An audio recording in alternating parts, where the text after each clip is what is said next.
இன்றைக்கி நம்முடைய கிச்சனில் வந்து பார்த்திங்கன்னா ஒரு அருமையான டேஸ்டியான எல்லாரும் விரும்பக்கூடிய ஒரு கூட்டு செய்முறை பண்ண போகிறோம்.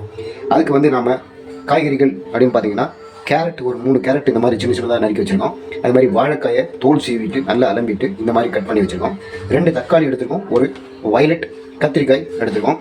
நாம் ஒரு 2-3 ஹவர்ஸ் முன்னாடியே வந்து காராமணி, இது வந்து பார்த்திங்கன்னா பெரிய காராமணி சின்ன காராமணி ரெண்டுத்தையும் நம்ம மிக்ஸ் பண்ணி ஒரு 2-3 ஹவர்ஸ் முன்னாடி ஊற வச்சுருக்கோம். இப்போ இது நல்லாவே ஊறிருக்கு. இது சமையல் பண்ணுறதுக்கு ரெடி ஆகிருக்கு. இந்த காராமணி யூஸ் பண்ணி தான் நம்ம வந்து இன்றைக்கி செம்ம டேஸ்டியான ஒரு கூட்டு பண்ண போகிறோம். முதல்ல நம்ம ஊற வச்சுருக்கிற இந்த சின்ன காராமணி பெரிய காராமணி ரெண்டுத்தையும் வந்து ஒரு குக்கர் பாத்திரத்தில் போட்டு அதில் கொஞ்சமாக தண்ணி ஊற்றி ஒரு 5 நிமிஷம் நான் அதை வேக வைக்கிறேன். 5 மினிட்ஸ். இப்போது 5 மினிட்ஸ் கழிச்சு நான் ஒரு அரை டம்ளர், அதாவது ஒரு 100 கிராம் அளவுக்கு பாசிப்பருப்பையும் இதில் ஆட் பண்ணுறேன். பாசிப்பருப்பையும் சேர்த்து இதனோட நான் வேக வைக்கிறேன்.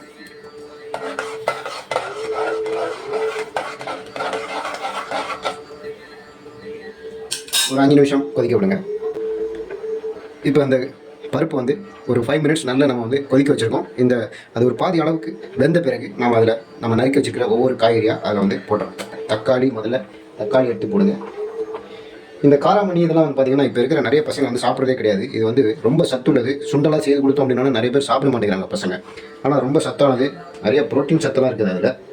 அதனால் இந்த மாதிரி சமையலில் கூட்டு அது மாதிரி செய்து கொடுத்தீங்க அப்படின்னா விரும்பி சாப்பிடுவாங்க. அடுத்ததாக நான் இதில் வந்து கத்திரிக்காய் போடுறேன். அடுத்ததாக இதில் வாழைக்காய், எல்லா காய்கறியும் அதில் நம்ம வந்து கொட்டிடுறோம். கேரட்டு, வாழைக்காய், கத்திரிக்காய், தக்காளி இதெல்லாம் நம்ம வந்து இந்த கூட்டுக்கு நம்ம யூஸ் பண்ணுறோம். இந்த கூட்டு வந்து வீட்டில் ஒரு 5-6 பேர் தாராளமாக சாப்பிட்லாம். நிறைய எடுத்துக்கிட்டாலும் 5-6 பேர் வந்து தாராளமாக விரும்பி சாப்பிட்லாம். அந்த அளவுக்கு இது வந்து டேஸ்டியாக இருக்கும். இப்போ இதில் மேலும் கொஞ்சமாக தண்ணி ஊற்றிட்டு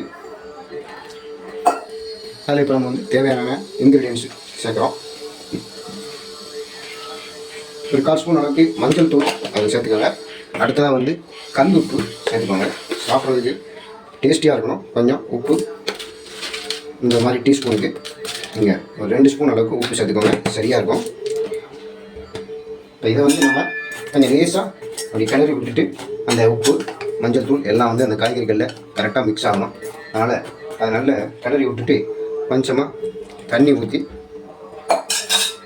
அந்த குக்கரை வந்து மூடி வச்சிடணும். ஒரு 3 விசில் விட்டு ரிலீஸ் பண்ணி பாருங்கள். இப்போ இந்த குக்கரில் வந்து நம்ம 5 விசில் விட்டுருக்கோம். இது ரிலீஸ் ஆகிடுச்சா இல்லையா பார்க்கலாம். ரிலீஸ் ஆகிடுச்சு. இதை ஓப்பன் பண்ணி பார்க்கலாம். இதில் காய்கறிகள்லாம் எப்படி வந்திருக்கு.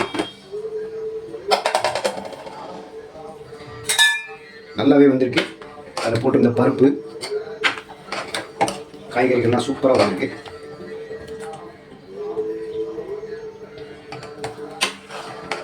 இந்த கூட்டு அருமையாகவே வந்திருக்கு. இந்த காய்கறிகள்லாம் நல்லா வந்திருக்கு. அதில் போட்டிருந்த சின்ன காராமணி, பெரிய காராமணி, பாசிப்பருப்பு எல்லாமே வந்து சூப்பராக வந்திருக்கு.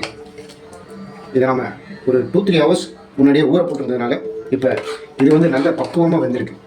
உங்களால் இதை பார்க்க முடியுது. பாருங்கள்.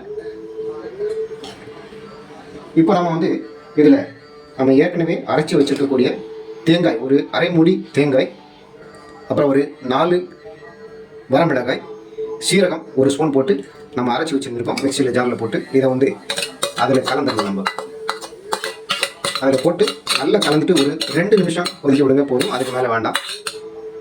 அந்த காய்கறிகளில் உப்பு காரம்லாம் நல்லா சேரணும். அதுக்காகவே நம்ம வந்து ஒரு 2-3 மினிட்ஸ் கொதிக்க விடணும். அவ்வளோதான். இப்போ பாருங்கள், இது இந்த கூட்டு நல்ல அருமையாகவே வந்திருக்கு. கடைசியாக நம்ம வந்து இதில் கொஞ்சமாக பெருங்காயத்தூள் ஆட் பண்ணிடுறேன். பெருங்காயத்தூள் ஆட் பண்ணிவிட்டு நம்ம இதை வந்து நல்லா கலந்துடணும். நல்லா கலந்துட்டு 2 நிமிஷம் கொதிக்க விட்டிங்கன்னா போதும். இந்த கூட்டு ரெடி, சாப்பிட்றதுக்கு தயார்.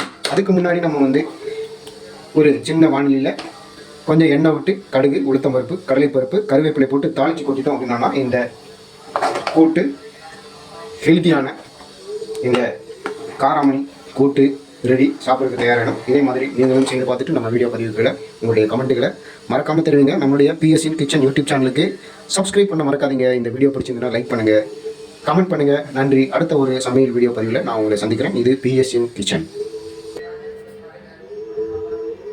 கடைசியாக இதில் நம்ம வந்து கருவேப்பிலை, கடுகு, உளுத்தம்பருப்பு, கடலைப்பருப்பு, கருவேப்பிலை தாளித்து கொட்டிட்டோம். இந்த கூட்டு இப்போது சாப்பிட்றதுக்கு தயாராகிடுச்சு.